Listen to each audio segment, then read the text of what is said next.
think almost 7 o'clock. So we want to get started as soon as possible. Just waiting for LinkedIn to tell us we are live. And I know we are. So welcome, Sandeep. How are you this evening? Good. Can't complain. Thriving is the word. I always talk about survival and thriving coming together. So it's a thriving is what I would put it as. Survival and thriving. How are Yeah. you enjoying working from home? Is this something that you're used to? Is this something that's new for you?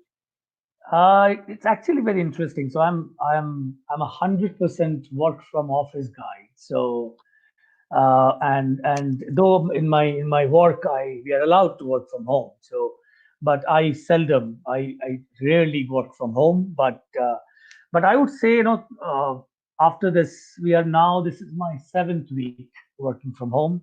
Yes. I am at least uh, previously I was 100% work from office guy. I'm right now probably at a 70-80% level. Oh, so you still go to the office No, I occasionally? don't. I say in my mind I can work from home down the line because I think the other factor which is happening is that now everybody is working from home. So the reason why I would prefer to go to office is to have that face-to-face interaction. And then Mhm. because of technology, right? So because of technology, that has become better. And then we always had technology, but I think with Zoom and other things, it's become far easier, scalable. Anytime you can do, and then because everybody's working from home now, it's easier to get them, right? So probably I'm not missing that whole uh, person-to-person touch as much as I thought I would miss. So so yeah, so Interesting. I think it's I would not say I'm doing too bad on it. Interesting. Well, everybody's dealing with working from home in a different manner. I absolutely enjoy it. I've been doing it for 10 years and absolutely love it. But I wanted to dig in. We have a really, really exciting topic to talk about today. And it's the first time we're talking about banking and finance in specific. So, you've had a very, very interesting journey, and you've also been a career changer from different industries. So why don't you tell us a little bit about yourself, how you got started, how you ended up getting into the financial industry, and your journey, a little bit about Yeah, you. yeah, yeah, for sure. I mean, first of all, thank you for getting this getting this opportunity in front of me because anything to do with newcomers, anything to do, it's like a giving back for me. So I just love that. I do it myself individually as much as I could, and it's a real pleasure to be with you and really knowing what you do, and in such a big and a structured way, and being a part of it. It's real privilege. So thank you. Thank Uh, you. uh, to give my journey, so very interestingly, I started my journey. I actually started journey where I used to sell newspapers while knocking doors, newspaper subscriptions while knocking doors in my college. So that's where I actually started, and then my full job profile actually started. My full time career started with timeshares. I used to sell timeshares at one point of time.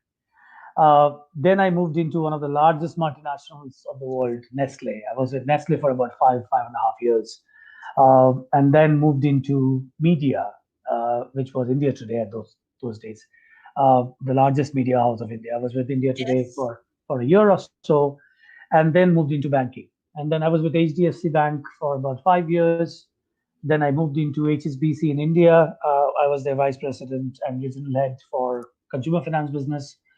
And that was the time that shift between HDFC and HSBC happened because I already had the immigration bug bit me, and I was looking at a multinational brand, and that's where HSBC happened in India. And then my immigration happened, and I was planning to move.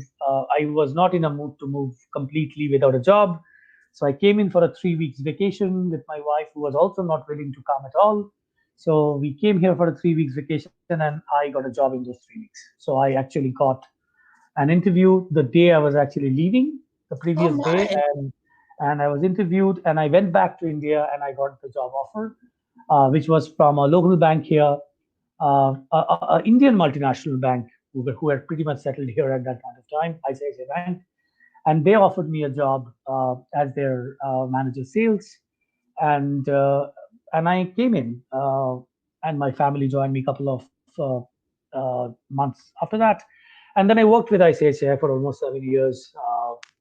I was the national sales and marketing head, and then moved into my current role with HSBC, and I've been with them for the last 5 years now. So that has been my career. When you mentioned about my change in industries, I never had seen it like that. So for me, I always have seen a customer in everything, right? So for me, it's very simple that a person who gets up in the morning and brushes, that same person is the one who reads the newspaper. It's the same person who takes the train. It's the same person who goes for lunch. It's the same person who opens a bank account.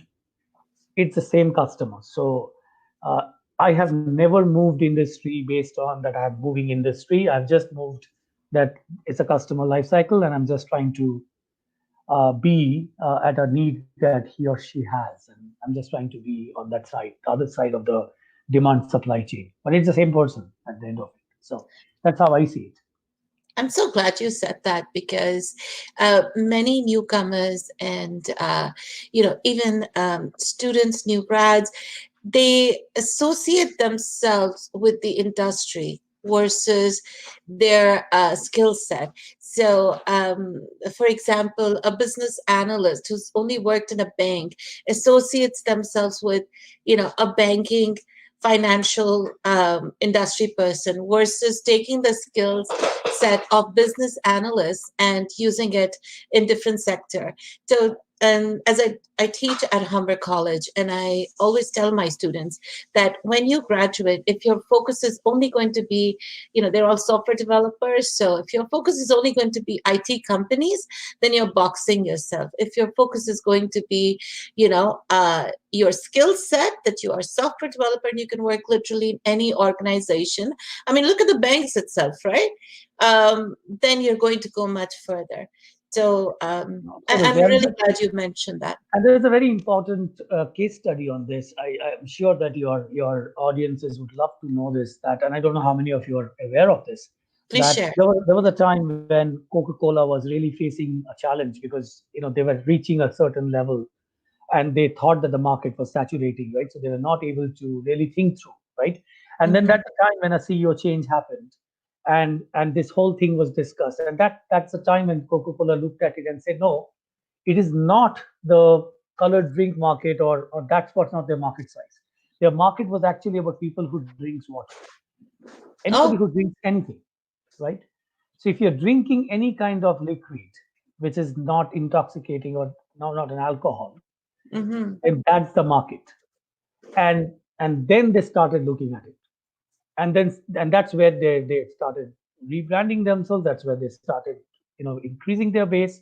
They started getting into water. They started so it's all about the perspective, and looking at it in a larger lens. Then, and I absolutely agree with you when you're saying, when you're talking about your students, and I see it when I meet a lot of newcomers who are talking about in a very narrow lens.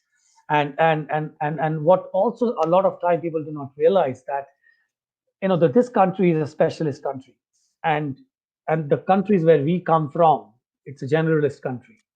Yes. So it is very different when you try to plug those two pieces together and try to say, oh, this is what I am an expert on. I'm with banking for last now close to 18 years, but I still don't call myself a banker. I'm still more of a marketer and a sales and distribution and product management guy.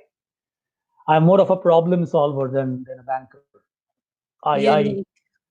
so that's what my take on that piece is.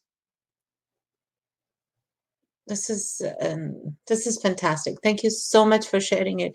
Now, as we talked about, I may have to now think about the breakout rooms for May 5th, but May 4th, sorry. um, we were talking about recruitment within the financial industry. And, I love the fact that you said you look at at humans, and it's the same person that does all functions. And sales, which is your skill, you need sales in literally every Everything. every human, right? Because you Yeah. need to be able to Everything. market yourself. Yeah. Absolutely. So, one of the major challenges we've been seeing when we do job search, we invest so much time in building that perfect resume, applying for the job, and we're lucky sometimes we also get interviews. But then when we start getting rejections, if we're perfect for the job, sometimes the rejection is, um, we had an internal candidate. Sometimes we found somebody better. Now, you know, when somebody says, okay, we were rejected because they found somebody more experienced, somebody better, it's somehow easier to deal with, I guess. But how can we always, I mean, I've had my human resource participants and they constantly get rejected because there's somebody internal who's been promoted. How do we deal with that? Do recruiters only prefer internal candidates? Or when, you know, how, No, I think it's a general human tendency to always do what is easy to do, right? Mhm. Even if you are, and I would always tell, and I always tell this to people who come to me with this question, and I myself face that, right? So Yeah. I always tell my own story that when I was with the bank which I was with in Canada before, which was a much smaller bank and not a Canadian bank, and after working for them for 5 years, when I tried to come out thinking that, oh, now I have 5 years Canadian experience and I have all these big names behind me in my previous world, there would be people lined up to really interview me and stuff like that. The fact is that 500 applications, I didn't even get a call from a recruiter. So forget a hiring manager. So the question is it's about the lens, right? So in which side you are. So on one side, it is true that a lot of time recruiters or anybody looks at, because we have to remember this, any role that is being out, right, until unless that role is a completely new role, that role already carries certain set of expectation and responsibilities which are already tagged on that year's KPIs for the hiring manager. Mm-hmm. So the hiring manager already has a target to fill for that role, because that role became suddenly vacant because somebody moved out. Now, if I'm the hiring manager, or you're the hiring manager, or anybody is the hiring manager, he or she would always prefer to have someone who can start on day one. And that's where they will always try to look at the easier option of an internal candidate. Not Mm-hmm. because of you are not good, it's because that you might take 3 months to do that. However, that person could have done it right away. That's the reason why I think the very first thing that we need to remember, that it is not always about what you do. And this is something, Mina, I would like to put across to our friends who are going to listen or listening right now. A lot of time I see that because we are, and this is how exactly I tell people when they come and meet me personally. Who immigrates? People who are successful, people who have reached success in their own countries and believes that they need a bigger canvas, right? Mm-hmm. So we bring that. So we bring that baggage along with us also. That's one. Secondly, in our resume and everything else, when you talk to somebody, we are so desperate to talk about ourselves, right? We are trying to sell. But selling is not about what I'm trying to sell to you, but it's about what you want to buy. What are you looking for? I And love that. Selling's not what you're trying to sell. Wow. right, so you get carried away because you're trying to sell yourself, right? But where is the focus on the person who's Mhm. going to hire you? And a lot of time when you introspect, and with all the newcomers who have been in touch with me, they would know that I give them this exercise to tell them that where am I in this? I'm the person who's going to hire you. You are talking about yourself constantly about everything that you have done, but where is the relevance with what I am looking for?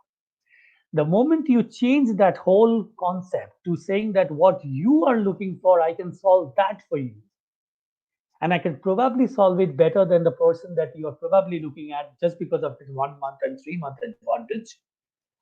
That job is not for 3 months. That job is for 3 years or 5 years that you're looking at. That Mhm. match, if you can do and you can think through, then you would have a much better opportunity. That's number one. Number two, the other brute, the basic fact is that it's like, again, like sales, it's like productivity. You don't get conversions of anything if you try it once, even on a date, right? So you have to do multiple efforts on getting something out. And then there is a percentage conversion that always happens. So there's no reason to believe that if a conversion ratio is about 5 to 10%, you cannot get 1% until unless you've really completed 10 cases with complete everything that you have to offer. If you offer 20% of what you can offer and you're only talking about yourself, you're not talking about or focusing on what the person is requiring, and then you're also not talking to 10 people and you're sad that you're not getting anything, is probably you are putting too much pressure on yourself unnecessarily. Mhm. Because if you plan it and say, I'm going to reach to 10 people, solve their problem of their hiring that they're looking at, and why I am the best guy or best person for that. Only challenge with the internal person could be that that person would know in the 2 months, but I have so many ways to prove that in my previous world, how I have come back and I've been so agile that I've been able to turn around and a quick learning to turn this all around because at the end of it, you're looking for a 3 or 5 year relationship and not a 3 month speed dating. Very true. I like it. I find it very interesting how many people, um, uh, you know, take job search as dating. And I you're bang on because so many people come and tell me, right, I'm having coffee. So I always ask them that having coffee is a fantastic thing to do. But what is your end result? Like, why are you having coffee? yes, Uh, is your priority to meet people and know more people? Great, do that. But is your priority to get a job? Then do that coffee with people who has a direct link with that job. Because I can give you a lot of think about my life and my story and my experience. I would have millions of them to share. But is that what you are really looking for, or is it? So be objective in what you're looking at. And there are two parts, right? One is socializing, understanding, having a much bigger scope of understanding, and one is a short term. But if your short term is not taken care of, your long term is not going to be there for a very long time. very true. Very true. Um, all excellent. And see, we're already 17 minutes in the conversation, and I still haven't gotten to all my questions. So I'm going to get back and try to keep focus. Certification with banking, finance, there are so many different kinds of certifications required. Could you shed some light on that? Yeah, so it depends on what kind of role you're getting into. So if you're Mhm. getting into a branch banking role and you're looking at a customer facing role, so you definitely need to have licenses which allows you to have them. Some of them could be an IFIC license, some of them could be a CSC. But if you're really serious about a branch banking role and on a wealth management side of things, you should Mhm. look at a PFP and a CFP to look into as a midterm and a long term view. As a short term, immediate short term, probably an IFIC and a CSC would work. But if you really want to establish yourself as somebody who would like to be in wealth management, then you should do PFP and then CFP for sure. Because that's what says you're a personal financial planner or a certified financial planner. If that's a career path, if you're looking at a more general management role, specifically in Canada, there are not specifically too many general management roles until unless you really become a bit pretty senior in your hierarchy. So you have to remember that you have to understand what roles are there in a branch and Mhm. what roles you're looking for. So if you're looking for a wealth management side, then these are the things. If you're looking at a mortgage, I would prefer that you look at that underwriting programs to see what underwriting courses are available and have a little bit of knowledge on that side of the business. If you're looking at a role which is more on the mutual fund side, your CFP and all that would help you. CSC would help you. It shows that you have the knowledge of the Canadian, the law of the land and how it all functions. And you might have sold a mutual fund in your home country, But you have to understand that that the standards, the way things are done, the customer expectation is very different, because the basic foundational fact is an average customer balance in an Indian subcontext or an India, Pakistan, that kind Southeast Asian context, an average ticket size of a customer in those countries would be 30,000 rupees. Here it is $30,000. So your stake is much higher. The challenge of doing something wrong is much more worst than in that context. So we have to understand that piece. So these are the few certification and courses. Now, a lot of people come in from commercial banking side. The challenge they always face is to find out what exactly and where exactly they start, because account management, you cannot really have an account management program. There are some institutions who have just started some managerial courses, Mm. which you guys can look into. But some of the bridging programs, your own bridging program that you have, Meena, things like that would probably work for people to see how it kind of comes together. But my recommendation to all the people are, please have a, don't jump into it and then try to swim. Try to spend more time on the sideline, understand the water, take your time. And I always give this analogy: the most important part of throwing an arrow is how you pull it back, not how the throw arrow goes. Arrow going is just a result of whatever you are doing and the pulling back part. So plan it, because in this country, if you don't plan things, things will not work out. It must be something about you people working in the banking industry. We had Lonnie or Amdadur yesterday talking about job search strategy and the whole planning process, people profile thing. So that's fantastic. And we I've received and I've met a few participants who worked in a bank. And actually, very recently, I met with an engineer who worked in a bank, loved it so much that uh, being an engineer, she wants to transition into into the financial industry. You just talked about a fantastic analogy about the pullback, and my my concern with her was, are you really sure you've invested so much time in becoming an engineer? Are you sure you want to do that? But there are people who want to, who want to do that career change, right? I mean, I would have never thought, personally speaking, having a sales background to switch from an MNC into a financial industry, because that would not, it just wouldn't have clicked, right? It just wouldn't have crossed my mind. But you did it, and prime example that it's possible. So for people that are looking for career changes from different education or different experience, what advice would you have for them? Yeah, have a very open mind. As I said, that it all depends on how you see it, right? I met a couple of people just in the last month who were actually in that same phase, right? So they had been doing something else, and they don't want to do that anymore. They want to do banking for some reason. They love it and they want to do it. Mm. My point is, you have to go a little deeper, skin deeper than just seeing what banking is. Because the branches looks nice and the people sitting there looks nice, and if that's the reason why you think you should be there, I don't know. A lot of people I heard say that it's more stable because the economy is, in Canada, service industry is pretty big, and banking is a big part of it. It gives you stability, which is all nice. But you have to remember that it all those pieces only stays with you till the time you get the job. But the moment you get the job and you're in your day-to-day grind of that, if you really don't understand what you're getting into, the bigger risk is not getting into. The bigger risk is to survive there and to Retention. strive there. Yeah. Because you have been striving in what you were doing in your previous industry. You are now comparing that success with a completely different piece altogether. The reason why I could move, Meena, and it was seamless, because I never thought it that way.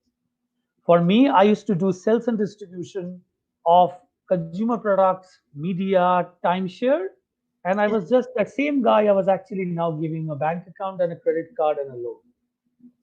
If I used to tell my team, I used to have a very large sales team. I used to tell them, you should be ready in such a way that tomorrow bank decides that we are going to start selling soaps, we'll be able to sell soaps.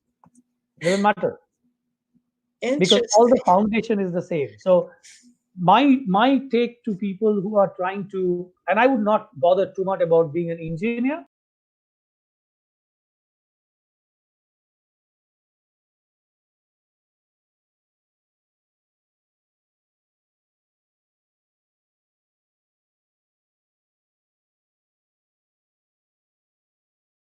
Project management role in banking makes a lot of sense. But if you are right now in a power station or a power thermal power station and working in a grid, and you want to go into a bank, I would definitely tell you to speak to somebody in a bank who would give you a transparent picture of what is expected out of you. Because you might, because of your qualification, you might do a CSC just like this and get it. But the challenge is not about getting in, but to survive and really enjoy that part. Yes, yes, very true. So that's all fantastic. And, we're in the COVID time, and I don't like to talk about coronavirus or COVID, but unfortunately, it is the reality. It's where job search was about going to events, about meeting people, about shaking hands. Now it's about sitting behind a computer screen, right? So, besides the networking activities that we're so used to doing, what are some of the activities we should be focusing on or trying to do whilst we're stuck at home, maintaining the social distance? What would your thoughts be? I think I would say self retrospect, depending on where you sit, right? Self retrospection would be very very critical. This gives you a good scope of really stopping whatever you are doing, take a little bit of bird's eye view to see where you are. A lot of time you will find that you were running with a ball and the Mhm. goalpost was in the other ground on the other side, and you were just thinking, why am I not able to score? A lot of time that happens. So this gives you a scope of that. The second piece that it gives you a scope on, if there are online programs, if there are structured online programs or courses, I know most of them are not doing them right now, but it looks like things are opening up. Yeah. You should keep a tab on that to at least get those courses and things moving. And the networking part, you're saved out of the coffee piece, at least right now. It's cheaper now. Yes, but I would Virtual coffees. definitely recommend that make sure that you create a list and create a structure around whom you are going to reach out to and how you're going to reach out to them and how do you set them up. What are the good ways of putting a good Zoom or a good video call or I'm sure there's so many other platforms to do that, but reaching the right people, right? Because you have to remember the person that you're trying to reach, even he is probably not in the right space of mind, because even he might be distressed today that he might lose his job tomorrow, right? So it is more a peer-to-peer conversation now, and it's no more the other side of the conversation. So everybody's in the same boat. Everybody's worried. So you are just on that boat. You have just come new and getting worried, but somebody else is also getting worried as much as you are, because the job losses are not happening only for you. You don't have a job, but the people you're talking to has probably lost his job. So it's more traumatic. It's more Yeah. traumatic probably. So have that sensitivity around it, and I would also recommend, give some time to your hobbies and things that you love to do before, because that would bring in a little bit of peace in your own mind. If you Yes. are somebody who is now really getting worried that what do I do, I'm not able to move, I had plans to do, and all those plans are not working, and I'm not able to do it. If you're getting into that space, please take some time out and do things that you love to do, whether it's doing whatever. Some people are dancing in their kitchen. Please do that if that's what is for TikTok. you. Yeah, do whatever you want to, but please do something which is, because remember that the reason why you came to this country, and if you are a newcomer who is listening this, you didn't come here for 3 months. You have come here to build your life for next God knows how many years, Meena probably came in for I don't know how long, but she's here for 28 years, if I'm not very mistaken. I 20. can Yeah. I can tell you, I came here with a plan that I'm going to stay here only for 3 years. I'm 12th year. This is my 13th year now. So this is a long ball game, guys. So don't. It's a test match. This is not a 2020. Not a one day. Yeah. It is about sustainability. It's about being there at the pitch, taking those balls one at a time, making sure you play the entire 5 days game. So that's what is more important. You said something that I never really thought about. And you said that the person you're speaking to um, could be feeling those insecurities of losing a job. And rightfully so. Very recently, I found out that one of the VPs, um, I was trying to get in touch with him because he was looking for a specific type of person to fill a very specialized role, and he's always very responsive. And I hadn't heard. I tried to reach him a few times, and I didn't hear back. And I thought, oh my God, what happened? Is he offended that I didn't respond because I was sick, or because I was sick for about 6 weeks and it was just really bad. Only to find out that he's no longer with the company, and he's probably gone into a closed door because he's getting ready for his Yeah, next steps. So yeah, where we can sit here and assume, oh, I'm trying to reach out to this so and so, or reach out to so and they're not responding, it could be things that they are themselves going through. absolutely, absolutely. And the other point, which is also very important, Meena, and now that you're 20 years in the country, I'm 12 years in the country. At any point of time, in whichever role you are, and if you are working here for 5 years, 10 years, doesn't matter. If you lose your job, which is a normal here, it's not a very unforeseen thing. You can just become redundant because of whatever the organization structure is or whatever it is. The journey is the same. It's not very different for a newcomer and a person who has worked here for 10, 15 years. Because if, especially if your industry is changing and your structure of the whole thing is changing, Yes. then you need to do everything that a newcomer also have to do. So, and I think a lot of time, this is something which newcomers do not understand. And the reason I always tell my story that after 5 years working here and with 15 years experience behind me, 500 applications, I didn't get a single call. Forget, forget hiring managers, forget interviews. So Mm-hmm. you need to understand, you need to keep that piece also. It kind of keeps you more grounded. You realize that how much specialization really means here, like how much is preparation means. Because we all come from countries and places where for us we always studied the last previous evening and gave the exams, most of us, right? This is not the country. If I would have studied here, I would have never graduated. I can tell you, if I would have continued with whatever I did, I had to change myself. Because here every day is what, and if some of you must have done university here, you would know that here university is about every day. It's not about studying in the last 1 month. You can't do it. It's just not possible. So Sandeep, this was so insightful. And if I had the time, I would just keep going. But we're out of time. I really want to thank you very, very much. I know that, people have really been, our recorded versions have been quite successful. Live sessions, we've not had so many people joining in, only because probably the timings not working out. But we are planning to continue. We're thinking of continuing. Hope we're going to have you again. But to all of you guys out there, Sandeep is going to be hosting his own show on May 4th with us, with Destination CEO event that we are hosting. So please make sure it's a sold out event. It is an absolutely free event. Sandeep, along with three of his peers, will be hosting a complete 30-minute breakout session talking about careers within finance and banking, but more than anything, it'll give you an opportunity to interact with him and the other speakers. It'll give you an opportunity to ask questions. Unfortunately, I don't see many questions. Maybe it's because the streaming is taking time or your questions are taking time to reach it. But as you all know, we're all here to help you.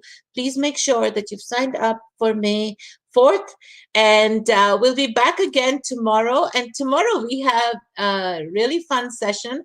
We are calling it the Happy Hour, and a few of us, as you all know, Bijou Misra, Sina Foley, and myself will be right here talking to you, answering any questions you may have. So please make sure you come with your questions. Thank you again, Sandeep. I really, really appreciate your time today, all that insight, and I look forward to seeing you on May 4th. Thank you. Thank you so very much. It was my pleasure.